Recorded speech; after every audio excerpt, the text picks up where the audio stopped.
I walk with the misunderstood.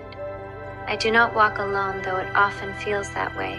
I walk with the Prophet Muhammad, who retreated to a cave, troubled by the noise of a blind world, with the messenger who was called mad, while his heart carried the weight of mercy. I walk with the Prophet Musa, the stammering soul, chosen by God but unsure of his voice, raised in power yet not at home in it. He broke free to liberate others. I walk with Rabia al-Basri, whose love for God burned hotter than society's rules, a woman alone yet fully whole, worshipping not for fear but for love. The light that surrounded her also surrounds me. Ya Allah, if I worship you for fear of hell, burn me in hell. If I worship you in hopes of paradise, exclude me from paradise. But if I worship you for your own sake, grant me not your everlasting beauty. I walk with Mansur al-Hallaj, whose cry of I am the truth echoed from a heart too intimate with the divine. They called him heretic, but he was simply undone by nearness, never fearing a physical death, but looking forward to the release from the shackles of this world through death itself. My death is in my life, and my life is in my death. I walk with Baruch Spinoza, exiled by his own kin, not for disbelief, but for thinking too deeply. The majority of men are not capable of thinking, but only of believing, and are not accessible to reason, but only to authority. He saw God in the order of things. Although I may disagree with his lack of understanding of the oneness of God, I can appreciate his ability to not be confined to pulpits or rituals, especially in his day. I walk with Malcolm X, who grew past his teachers of the Nation of Islam and paid for it with blood. He stood between tribes, a bridge they tried to burn. He shared the unity of Islam and the truth of the Quran, the inclusiveness of the Holy Creator to all of mankind.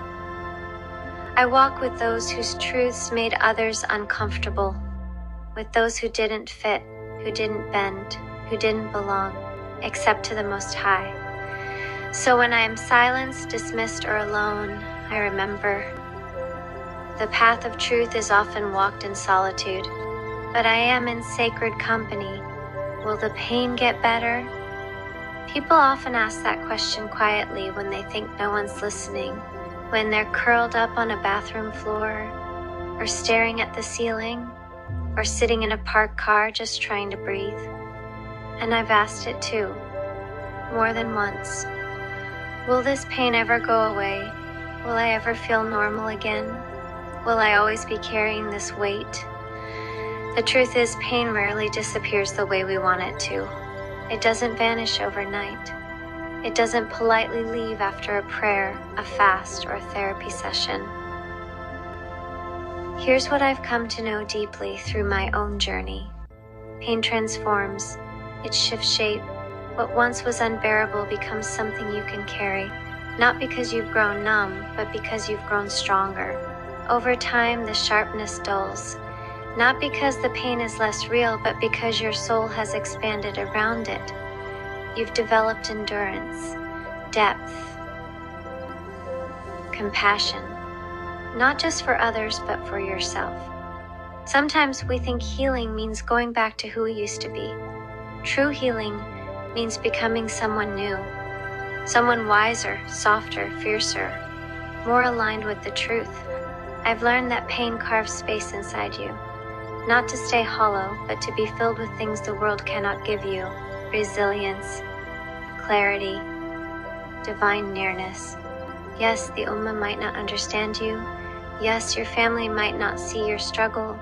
Yes, even those closest to you may walk away when the light dims. But Allah does not. He is Al-Latif, the subtle one. He heals in quiet ways. He doesn't always remove the pain instantly, but He always walks with you through it. Al-Baqarah 286. Allah does not burden a soul beyond that it can bear. It will have the consequence of what good it has gained, and it will bear the consequence of what evil it has earned. Our Lord, Do not impose blame upon us if we have forgotten or erred, our Lord, and lay not upon us a burden like that which you laid upon those before us, our Lord, and burden us not with that which we have no ability to bear. And pardon us and forgive us, and have mercy upon us. You are our protector, so give us victory over the disbelieving people. So if you're hurting right now, I won't give you empty words. I won't tell you to just be grateful or trust the process.